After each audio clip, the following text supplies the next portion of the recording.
Very very good morning सबैमा। र फेरि पनि आज म एउटा नयाँ भिडियोको साथमा आएको छु र यो चाहिँ मेरो फर्स्ट डे घरमा।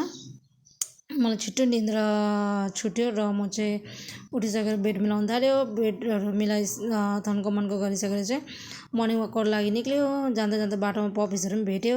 अनि हामी दुई बहिनी चाहिँ बात गर्दै जाँदै बात गर्दै गफ गर्दै हो।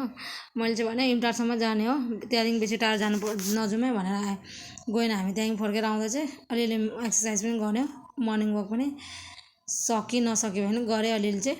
त्यसपछि चाहिँ बहिनीले खाजा बनाएको थियो। 8 बजे खाजा बनायो, खाजा पाक्यो र गिलो रोटी र चिया छ हाम्रो खाजामा चाहिँ। चिया त नखानु हुने भाइले, तर पनि खान्छ, मान्दैन, ढिट न ढिट छ हो। अब चिया दिएन भने कस्तो रुन्छ, चिया उसलाई दिनै पर्छ अलिकति भयो भने। अन्त त्यसपछि चाहिँ मेरो काकाको छोरीले बोलायो, दिदी चटपटे खाना आउनु अरे। अन्त खानु गयो। Thank you for watching, bye by.